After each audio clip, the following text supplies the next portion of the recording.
we talking about practice. Not a game, not a game. We talking about practice.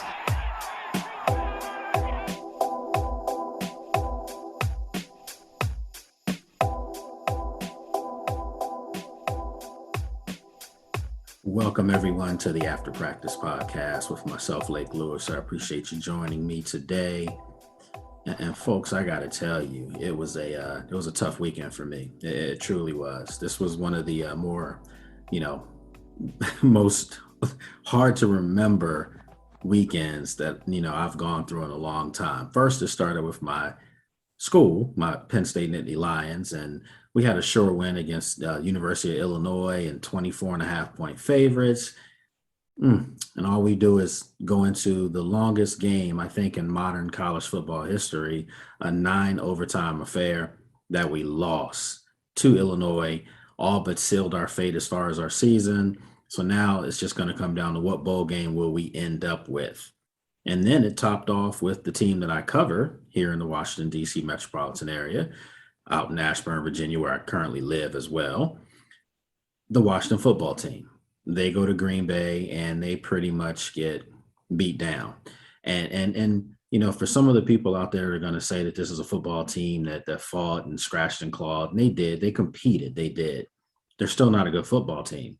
And at this point right now, it's hard pressed for me to find 4 to 5 more wins on the season for the Washington football team the way they currently are playing.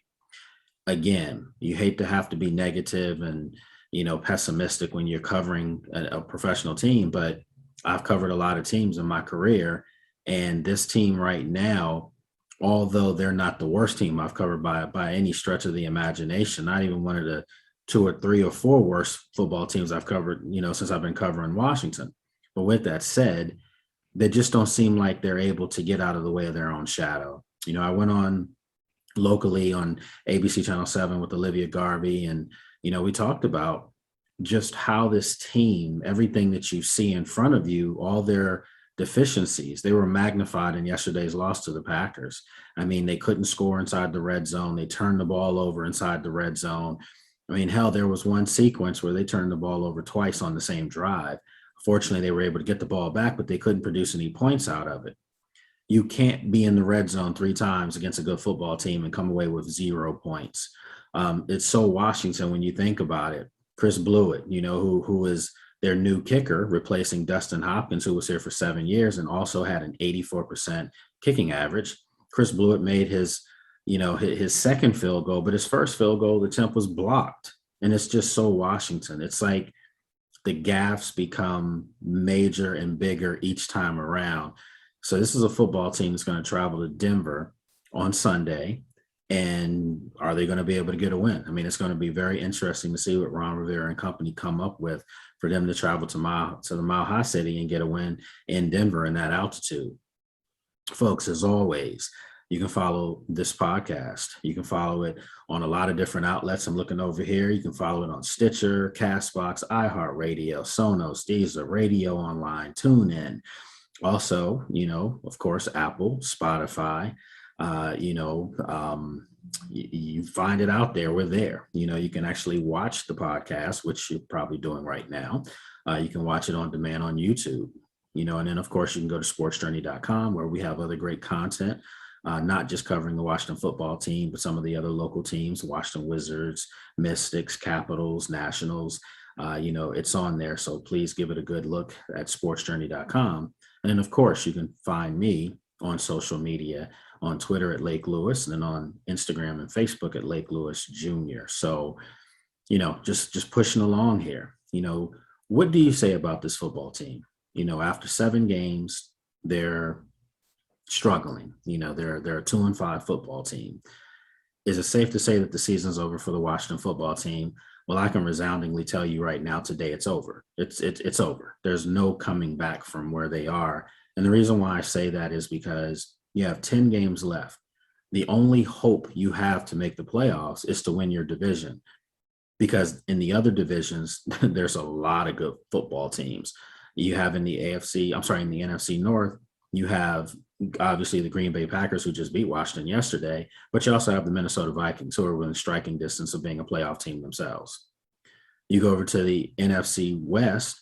I mean, all four of those teams are potential playoff teams. I know Seattle is, kind of up against it right now with Russell. I was going to say Russell Westbrook. Wow, that just goes to show you what kind of weekend it's been for me.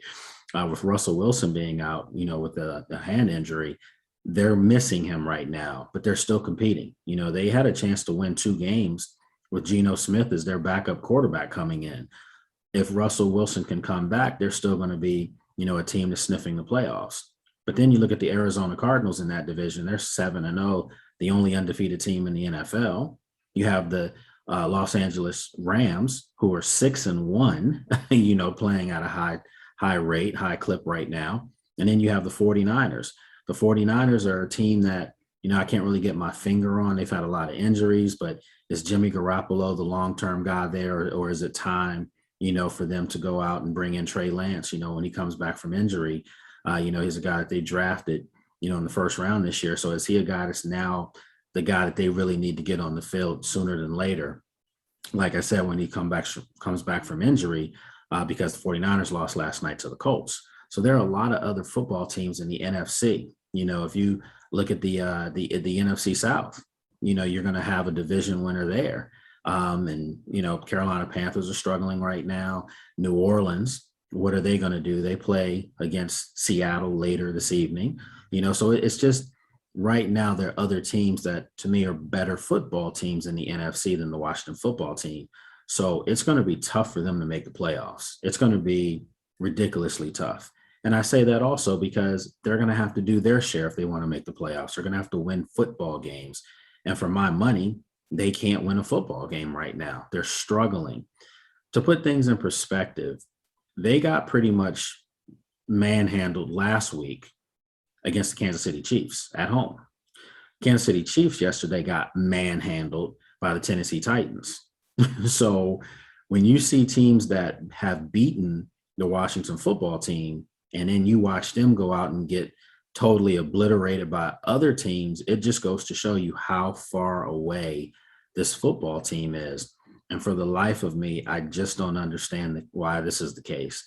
Because if you go back to last year, this was a football team that did a lot of good things. They really did. I know the record was 7-9, and, it really didn't look as if, they were going to do anything in the playoffs. And then they go out and play the Buccaneers in the playoffs and play them very tough. Everyone knows that story. Everyone remembers Heineke and the dive and the touchdown. And, but Tom Brady still threw for over 300 yards on the defense. So maybe I think what we should go back and think about is, yes, they made the playoffs in a bad division last year. Regardless, they still won the playoffs. But I think what we needed to realize was when the defense played against some heavyweights last year, they got exposed. I remember the game against Cleveland. Cleveland ran the ball down Washington's throat. They did what they wanted. I remember a couple of games against the Giants and Daniel Jones running the football and throwing the football all over the field. So you remember these things. I remember Lamar Jackson coming in, into FedEx Field last year and doing what he wanted to do. I remember, Jared Goff with the Rams, for God's sakes, was doing what he wanted to do. Obviously, now he plays with the Detroit Lions. They traded him. The Rams did, but they were able to do things. Matt Stafford, same thing, threw passes that, against the defense that they couldn't stop. Matt Stafford's now with the Rams. We know that. So it was kind of like a prelude that the defense maybe wasn't what we thought. I thought that they played well in spurts last year. The problem that I have is, again, you made changes to the defense where maybe you didn't need to. Although, yes, they were giving up yards to, really good quarterbacks and teams last year, they still were competitive. And yesterday probably was the first game I can say all year long for the Washington football team where I saw glimpses of what that defense really could be. They still gave up chunk plays. They still gave up some big plays to Devontae Adams. But, one of those catches that Devontae Adams made from Aaron Rodgers was just a ridiculous throw, first of all, from one of the GOATs, and a ridiculous catch from a guy that's sure to be, if he continues on the path that he's on, he's a first ballot Hall of Fame wide receiver. Those are the plays that need to be made. Then you look on the flip side, And there were plays that Washington wishes they could have back. I'm sure Terry McLaurin wishes he could have back the touchdown pass that he dropped. He really didn't even drop it. He just couldn't really position himself right to even try to catch the ball, to hit him in the face mask. But those are plays that have to be made, and especially plays that have to be made by your best player.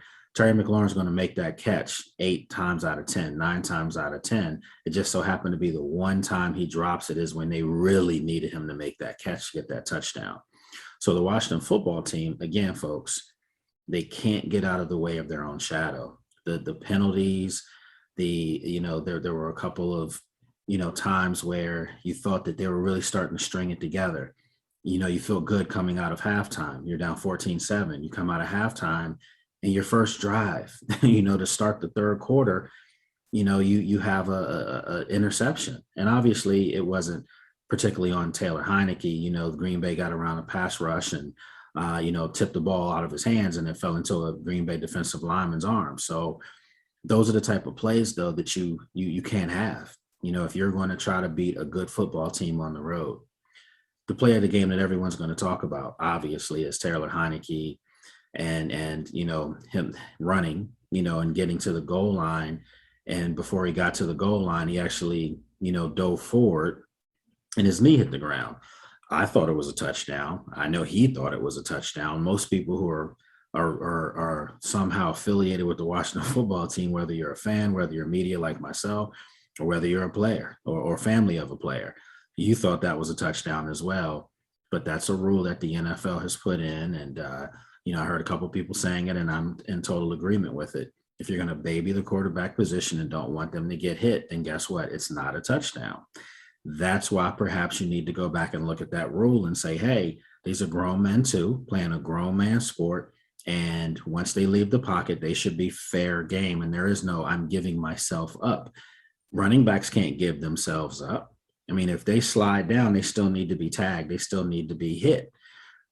Quarterback's totally different. So in fairness to the NFL, and I could not believe, I can't believe I'm actually saying this, but in fairness to the NFL, he was down and it cost Washington. The thing that makes that so bad to me, though, guys, was he did the Lambeau leap afterwards. I wasn't cool with that. Don't do somebody else's end zone celebration in their building. That's kind of mocking. And I understand. I don't think Taylor, matter of fact, I know Taylor wasn't trying to mock the Packers. He grew up a Packers fan. It was a cool moment for him to do something that he saw from a team that he cheered for, his dad and him cheer for. But still, have that awareness, Taylor. You don't do that in Green Bay. You don't do that. That's their thing. You just take the ball, hand it to the referee and run back. But before that, make sure you cross the damn goal line. Before you do anything, make sure you cross the goal line. Folks, I also wanted to let everybody know, if you want to email this program, and for the next pod, I'll try to read some emails that I'm getting. Naturally, you can send them to me on social media, especially via Twitter at Lake Lewis. But if you want to email this show, you can email the show at afterpractice@sportsjourney.com. Once again, it's afterpractice@sportsjourney.com. Also got a couple of sponsors that we want to give a quick shout out to as well. If you go on sportsjourney.com, you'll see some of our new clients with us, Evolution Basketball Training. Definitely check out Evolution Basketball Training. If you have a child, male or female, that can hoop and they're looking to get better, they have great training, great clinics. A lot of their players end up going on playing college basketball, major college basketball. There's 2 starters that have come from the program that start for the University of Michigan right now. Terrence Williams, Hunter Dickerson. So, check those guys out, but they came through the program. And then also, if you are looking for something to cool you down, obviously we're getting ready to go through winter here, up north, in the mid-Atlantic, and then obviously in the Northeast, winter's approaching. It's starting to get colder and colder every day. But nevertheless, if you're looking for something that'll cool you down when you're warm or whatever, whether it's a towel, whether it's a hat, check out Chill Skins. And obviously, if you go to Chill Skins and go to their site and use the promo code LLPOD, Obviously, you know what that stands for. That's Lake Lewis and a podcast. But if you use the code LL Pod, you'll get 25% off of your next purchase. So check them out at Chill Skins. I have a couple of those towels, and yeah, they're definitely good. I use them for basketball actually, so they're very good there. So look, if I were to ask you guys right now, does the Washington football team have a chance at 2-5? I'm not going to talk about playoffs, wild cards. You know, we don't want to hear that. And I can hear my Jim Mora voice behind me. Playoffs, playoffs. No, we're not talking about that. I'm talking about, does the Washington football team right now, are they in a situation where, from a quarterback situation, this NFL draft coming up doesn't have necessarily the, that chic name that jumps off the boards. There's a kid, at Pittsburgh is playing pretty well, but I'm not sure if he's a franchise caliber quarterback. At least my eyes aren't sure about that yet. I think he's good, but I'm not sure if he's a guy that you would use a top 7 pick on in the draft. There's a kid that, people talk about Willis from Liberty. I'm not sure if he's a guy that you would use a top 7, 8, 9 pick on, because that's where Washington is looking like they're going to be picking. This happens to be the year where Washington, more than likely, the way things are looking right now, they might get a top 5 pick. The problem is there's no top 5 pick quarterback that's going to be available. This is perhaps one of the worst draft classes for quarterbacks that we can think about in recent memory. Wow, it's so Washington. I mean, and it's almost like that has to be a hashtag, so Washington. It just, whenever you need something or something should be available for you with this football team, it's not. With this organization, it's not. It's almost like one chaotic story after one chaotic story coming out every other day. I sit out there practice every day, and, you see the guys out there working, and, there's a sense of professionalism to this team on the practice field. I will say that. I've seen a lot of practices, previous practices, Club J and all that, and it was true. I used to tweet about it all the time, like, man, these guys are off to the side chilling. They're not doing anything. But nevertheless, it got to a point where you knew what the product was going to give you on Sunday because you saw what it was not doing on practice days. That's different now. I see these guys working hard, but the product isn't really reflective of that on the field. So the question that I have is one, when does the honeymoon with Ron Rivera end? Because one thing I know about Washington football fans, very knowledgeable, loyal fans, they'll support you, they'll be with you through thick and thin, but there is a time where they will turn on you. and I don't mean unwarranted turning on you. Just they've had enough. When does that happen with Ron Rivera right now? Because right now at 2-5, I'm hearing grumblings. I see people on my timelines, and they're not happy. They're extremely not happy about the way things are going with this football team. So when does the love affair, so to speak, with the new coach, the shiny new set of toys that, he's supposed to change things, and he's done some good things off the field for this outfit, without question. The problem is, I don't think he was brought here to be the great dude he is off the field. They needed him to be the great dude on the field. And the off the field stuff, yeah, he's still true to form. He's still, who he is, and has a lot of respect, rightfully so.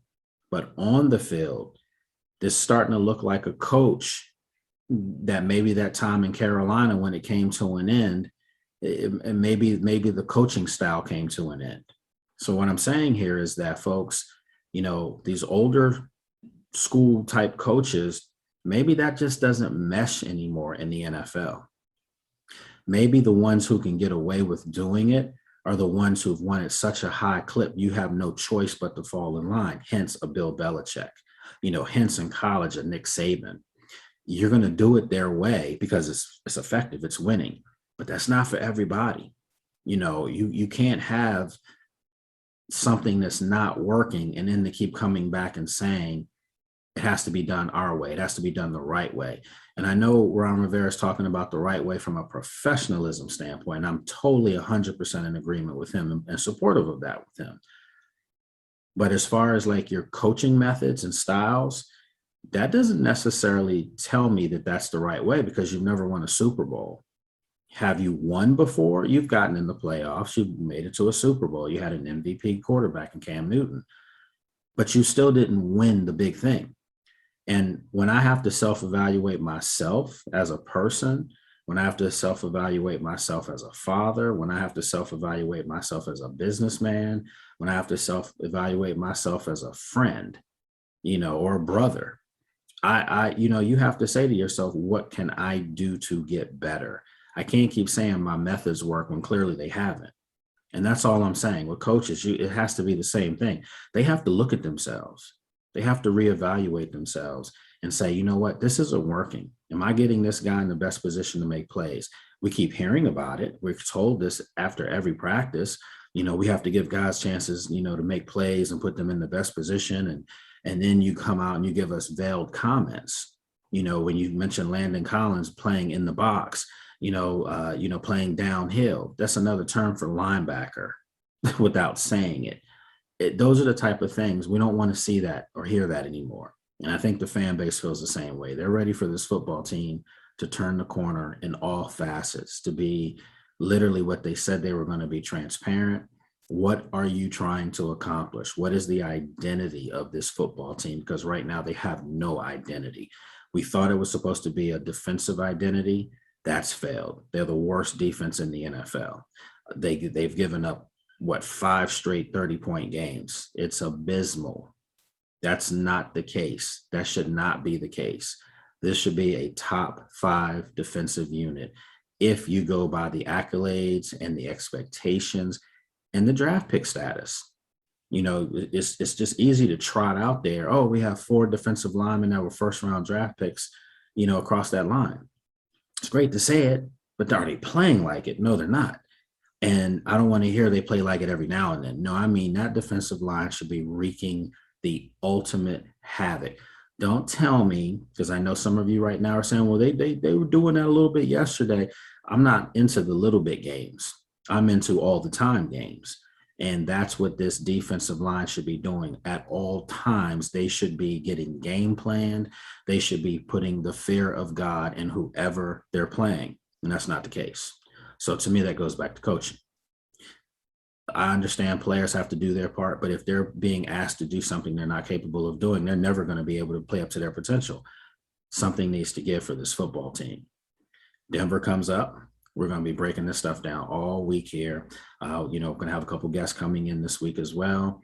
But just, kind of wanted to go over the loss yesterday and literally how it affects everything that's going on with this football team. And I just think that for right now, for a football team that had, expectations of doing something that no one in this division had done in 16 seasons, and that was to have back-to-back NFC East crowns, they're not going to do that. And yet again, that record's going to continue. So it's going to be 17 seasons now. And the way it's looking right now, it's going to be the Dallas Cowboys. But for Washington, some people may say, well, they didn't give up 30. It was 24-10. That's not bad. Green Bay could have scored 40 if they wanted to. It just looked like Green Bay took their foot off the gas in the third quarter. It just, again, and this isn't to just totally step on Washington. Like I said, they competed, they played hard, guys, gave it their all, but it's not good enough. You're just not good. Something has to give. So again, when does that love affair with Ron Rivera wear off? Is it next week? Is it 3 weeks from now? Is it after the bye week? Or is it after the end of the season? I had a friend recently tell me, oh man, I'm hearing grumblings that they're gonna, he might get fired, whatever. That's bull. Let me tell you right now, if they fire Ron Rivera, I don't know who would ever come here to take this job, regardless of the money. Well, maybe, money does kind of change some things for a lot of people, especially when to the tune of like 25 million a year. I'm sorry, over 5 years, 5 million a year. Yeah, you might take this job, and it have to be an upstart, because I don't think anyone that has an established resume would want to come here, because it could be a crippling death blow for you if you're an older coach and it doesn't work here. Look at Mike Shanahan. He's done as a coach. That's never going to happen again. And part of that is because of the way things unceremoniously ended here in Washington. So with that said, Ron Rivera, you know, he's done some good things here. He has. He's done a lot of good here. But the coaching just isn't, it's not there right now. And something's got to give. So it's going to be interesting for me as a media person that covers the team to see how the fans, you who follow the team and support the team, you know, how long you're gonna stay there. I know some of you will say, you know, I'm not a fair weather fan and I'm gonna cheer this team on through thick or thin. And that's fair. And that's great. You know, you're loyal. But, you know, sometimes loyalty can be blind. Trust me on that. Sometimes, you know, you can cheer something on to the point where, you know, deep down nothing's going to change. And I'm starting to get the sense that fans are starting to get frustrated with what they're saying as far as the product and the coaching. So Washington's going to have to get a W real soon, you know, to get that fought off. Because let's face it, if you go to Denver and you lay an egg in Denver and lose to the Broncos, with a bye coming after that, it's going to be a long 2 weeks. Not because us in the media are going to stir the pot. That's not what we're talking about. It's just going to be a lot to talk about as far as what's going on, why haven't they achieved what they thought they were going to achieve, and why are they, you know, becoming bottom feeders after having such high hopes and success from last year. So again, interesting how all this stuff will play out. And of course, we're going to talk about it a lot more as we go along. You know, also wanted to give a shout out to a good friend of mine, has an up and coming company, Conway Turnovers. My good friend, Rob Conway, you know, he's in the DMV area. You know, if you're obviously, you know, doing some kind of renovation to your home or looking for some things done, you know, his company is a brand new company that's doing really well. And we're going to be actually working with Rob and his company, you know, with us here, Sports Journey, and here with my podcast as well. So, you know, again, you have the email, you can reach out to me. I can get it over to these guys. They've got a site and all these things going up soon. So yeah, I'm trying to show some local love, man, you know, to some of the businesses in the area that are doing really well, doing good community stuff on top of that. So, you know, again, you know, check us out here. We're going to be giving you different things outside of sports. I have a couple events coming back up where you'll be able to come out and actually check out the podcast in a remote format. You know, we had a great vibe in DC for a while on the rooftop. You know, it's getting a little colder, so we're going to switch some things up. Got another location that we're getting ready to announce in a couple of days. So make sure you stay with us here, you know, as we break down this football team and, you know, what can they do to get a win against the Denver Broncos this coming Sunday. So as always, I appreciate you taking time to check me out. As always, subscribe to the podcast, you know, via the audio format or obviously at YouTube where you can watch it in demand. Appreciate you guys. Take care.